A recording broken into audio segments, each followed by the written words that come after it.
નવાપરા વાંકાનેર. આજે 4-5 મહિના જૂની વાત છે, બહુ જૂની વાત નથી. 25 ડિસેમ્બર 2025, 4 મહિના પહેલાની કે ડિસેમ્બરની કડકડતી ઠંડી વાંકાનેરની શેરીઓમાં પસરેલી હતી. રાત્રિના 9ના ટકોરે સ્વેટરના ગરમાવામાં લપેટાયેલા ભગીરથ અને તેમના પરમ મિત્ર ગોપાલભાઈ પરમાર, કાઉસમાં હિતેશભાઈ, ઓરિજિનલ નામ એનું હિતેશ છે, નવાપરાના હાઈવે તરફ નીકળ્યા. અને હું ગોપાલમાં મોટરસાઇકલ લઈને આવતા હતા. કડકડતી ઠંડીમાં સ્વેટર પહેરેલા હતા. ગોપાલભાઈનો પરિચય. ગોપાલભાઈ જેઓ બંધુ સમાજ હોસ્પિટલમાં એક્સરે ટેકનિશિયન તરીકે ફરજ બજાવે છે અને લોકોના હાડકાના ફોટા પાડે છે. મારે લેખકની કલમ છે, એ લોકોના હાડકાના ફોટા પાડે છે. હવે આટલું આપણે એનો પરિચય કરે.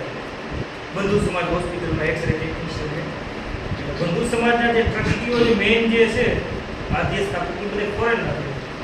મનસુખભાઈની બુક અંગ્રેજીમાં આવે એ વાત છે. સારું, અમારું બંધુ સમાજ હોસ્પિટલનું નામ આવ્યું અને અમારા સ્ટાફના માણસનું નામ આવ્યું. આપી ગયું નામ, તમે કયો છો એ તો ફોરેનમાં બુક ઉપાડવાની જ છે.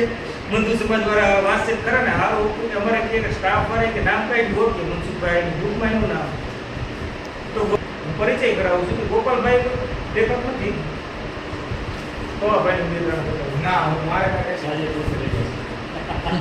ગોપાલભાઈ ભલે લેખક નથી, પણ છેલ્લા 2 વર્ષમાં તેમણે ભગીરથના પડછાયા બનીને મનસુખભાઈના જીવનના અનેક રહસ્યો ઉકેલવામાં મદદ કરી છે. ટીપુલના શોરૂમમાં પ્રવેશતા જ માટીની એ જ પરિચિત સોંધી સુગંધ તેમનું સ્વાગત કર્યું. મનસુખભાઈ પોતાના ટેરાકોટા